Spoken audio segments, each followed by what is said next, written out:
All right, we're here today with Kevin Bryson, co-defensive coordinator, and Jared Smith, the wide receivers coach and strength and conditioning. How are you guys doing?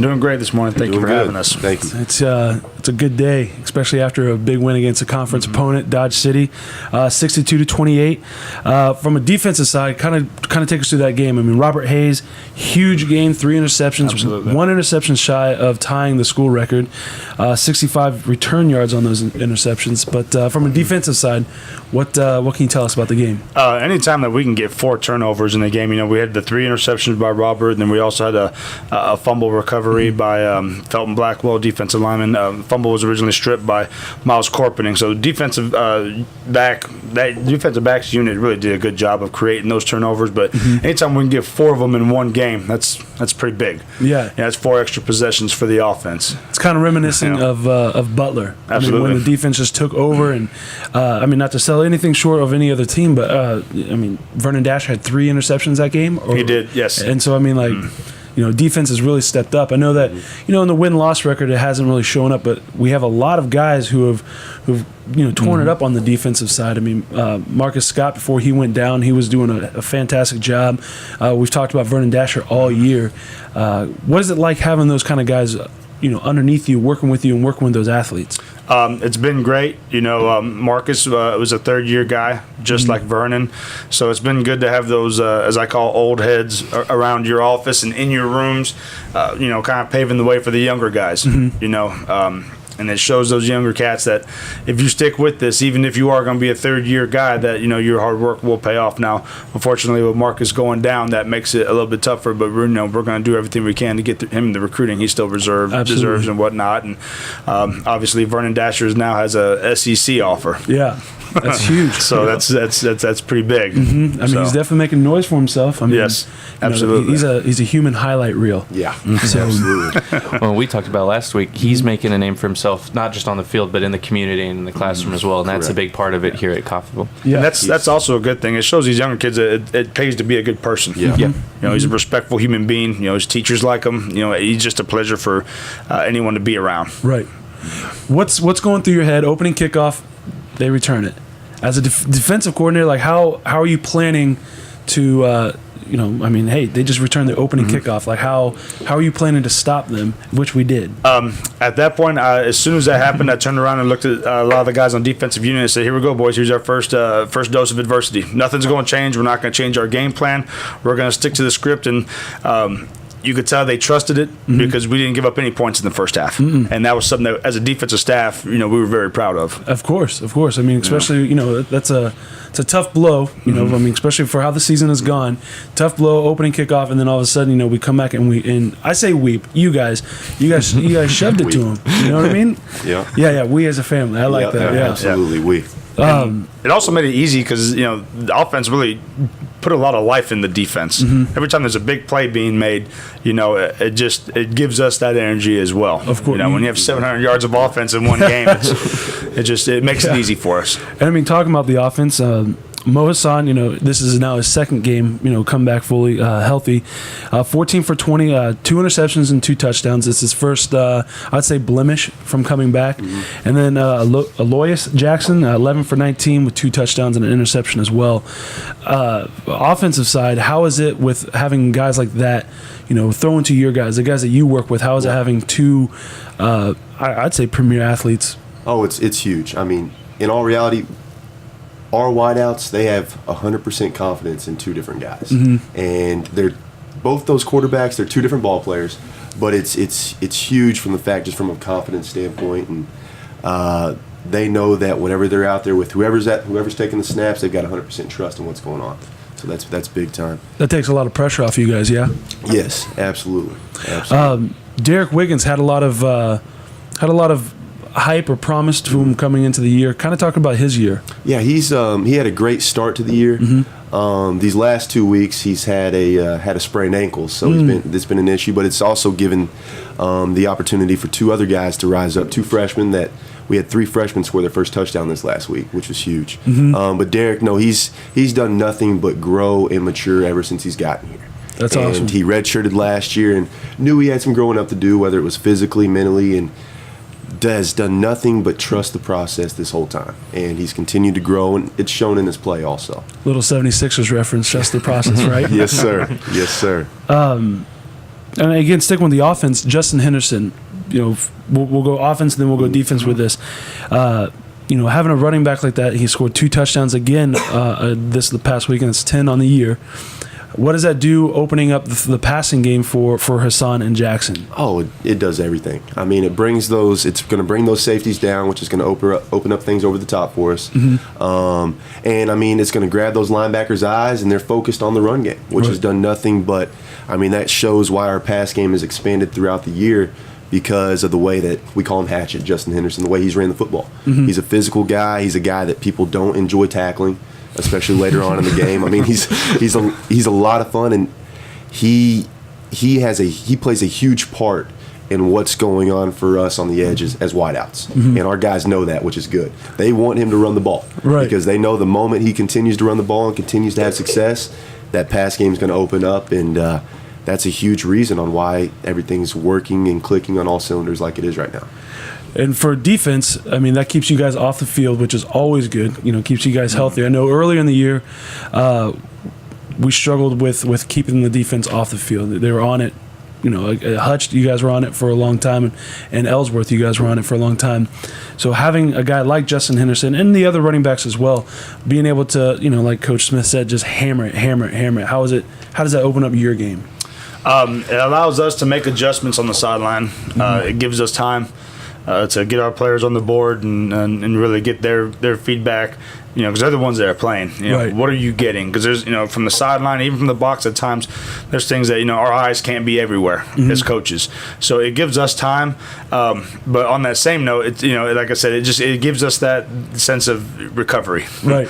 But just in this past week, it was a good problem to have. Or as soon as we get on a knee and we're talking to our kids, you hear the crowd get loud, and that's because a big play has just been busted. That's a good problem to have. Right. As a defensive coach, you'll never hear us complain about an offense scoring too quickly. No, it just means we got to make adjustments faster. Right. Kind of keeps you guys on your game. So but it is good to have, and it's not surprising to us when we're on the headsets. We'll hear one of the coaches say, "Boys, he's gone." He's Hatch is about to break another big one. So it's been good for us. He's definitely been a spark and someone who's been consistent throughout the year. And kind of like what you said, it kind of opens up stuff for your quarterbacks. When Hassan went down and we were relying on Jack Diamond, Henderson was there. He was the backbone for the offense on that part. And then when Diamond went down and we were down to our 4th and 5th string quarterback, that's another guy that was able to, just give the ball to Henderson. Absolutely. He's also, the thing about Justin, he is such a passionate football player. Yeah. He loves the game of football, loves it. And you can tell just by how hard he's running, when he's running somebody over or he's jumping over somebody. He is just a passionate football player. And our offense, our defense, our whole team, they kind of thrive off him. Right. He's the fuel that kind of keeps things going for us. So. You bring up the hurdling. I mean, if we had like close up video on that's an ESPN top 10. Yeah, that's a big human being. Yeah, I mean, he's too big to be rising up in the air like that. He cleared that guy. Yes, he did. And that kind of goes with you with the big play. I mean that's something that sparks the defense too. Absolutely. I'm sure. Absolutely. I'm sure I'm going to butcher this name. Valjean Jones. You got it right. All right, look at that. Led the team in 7 tackles. He's had a pretty solid year. What can you tell us about Jones? Valjean is a great kid, very committed kid, a lot like Hatchet, very passionate when it comes to football. In the beginning, he was a kid that played a big role, in which he always will, no matter where he goes, on special teams. He runs down the field on kickoff with his hair on fire, and he's going to run down the field and punt. Same thing. He's looking to make a highlight reel hit. Right. And he does. He's going to be the first one down the field. And this year, it's gotten to where he can start to translate that to defense, not just special teams. And we're all happy to see him have this success because he's earned it. Right. He's a great kid, originally from Wichita. Coach Smith, didn't you recruit him originally? Wichita North High School. Okay. So. And he does everything right.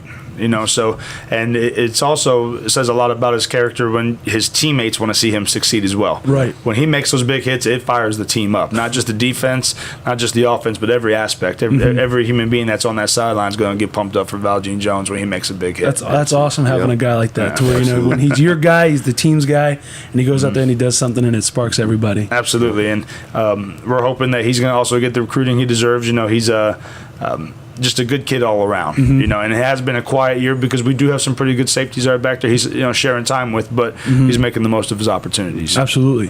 One thing that's pretty consistent on whoever we've talked to, whether in the podcast or off the field, is the growth that each of the players in the program have. I mean, guys who have been here for 3 years, like Scott and Dasher, and then not just on the field, but as a person. Yes, sir. And I mean, that definitely speaks volumes of the recruiting aspect. Absolutely. What when you guys go recruit, and I want to play the cards as close to the vest as we can.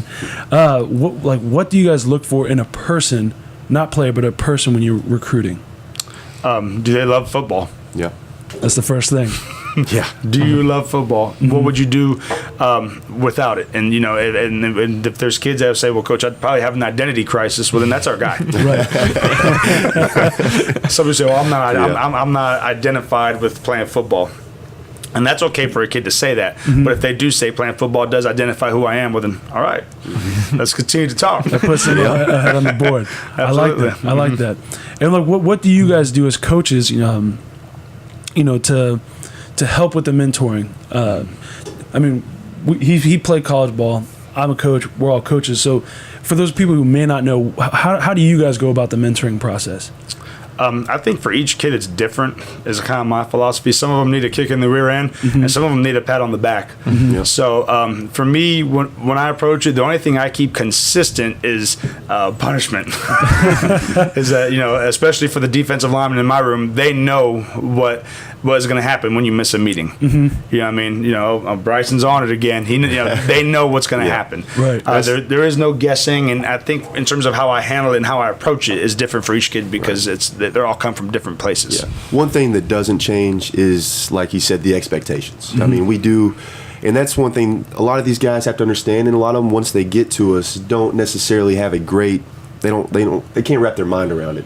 The fact that there are expectations, and one thing I know, especially in my room, I have every single person in there is a good person. They're all good people, but they're all just trying to learn and mature and grow. And one thing going into this year that we knew that might be an issue at the very beginning is experience, because we haven't had a lot of guys that have been through the college game before and understanding how things work and kind of growing up, whether it's mentally, whether it's physically, or even emotionally. So that's kind of, nice. And I think it shows that, for coaches, that we can kind of sit back with our arms crossed, feeling good about ourselves when our older guys start to take care of those issues for us. When they start to help police.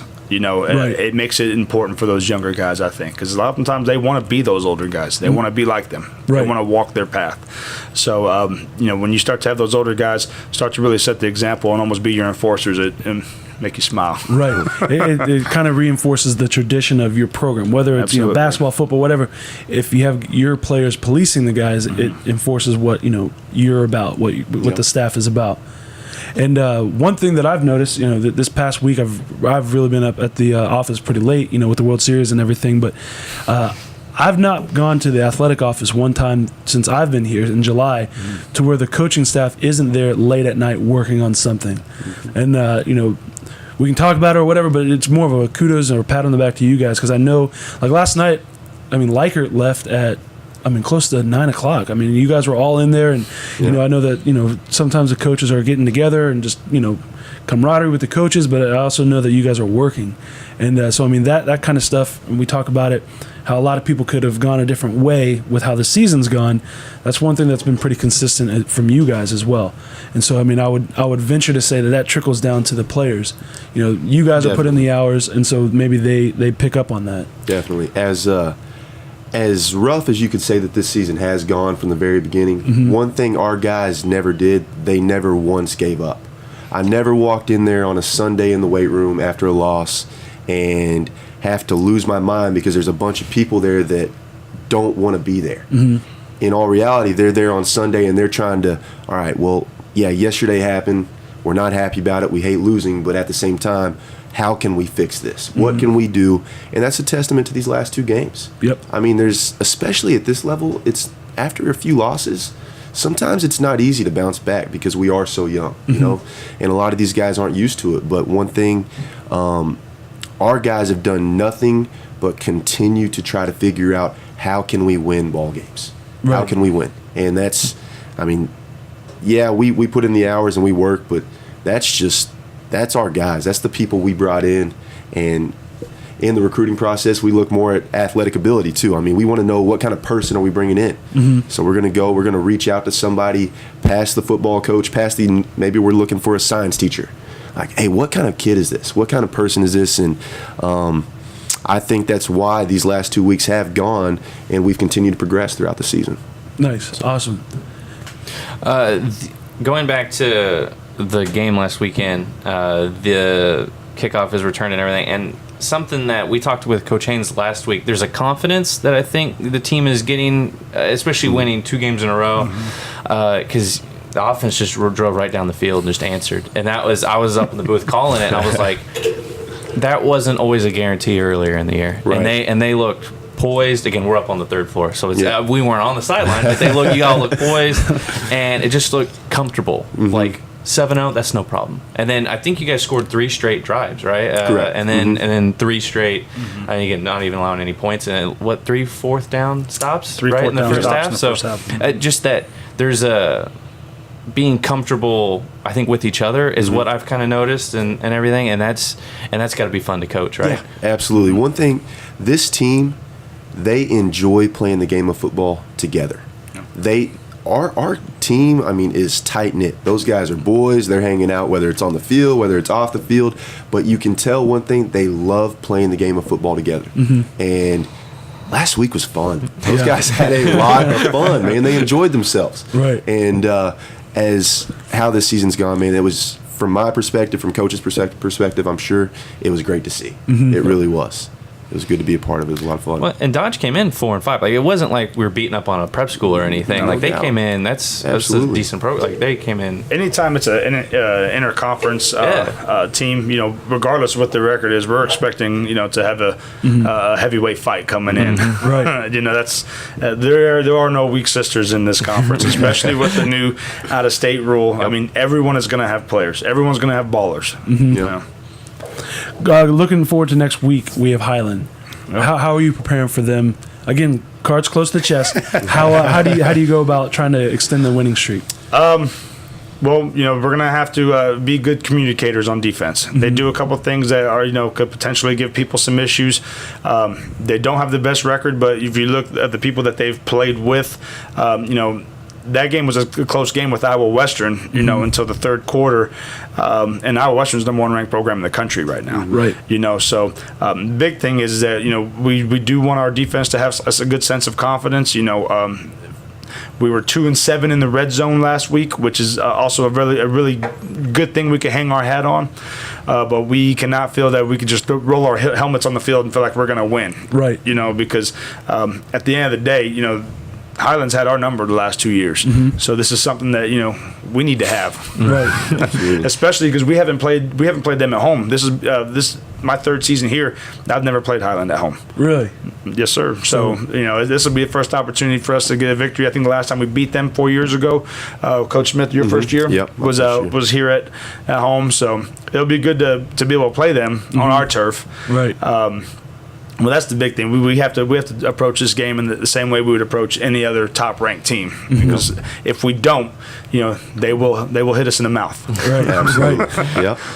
So, all right. Yeah, I appreciate you coming by, Coach. Yeah, thank you. Thanks for having us. Appreciate you guys. Yeah. Awesome. Absolutely. Good deal. Thank you. All right. Thank you.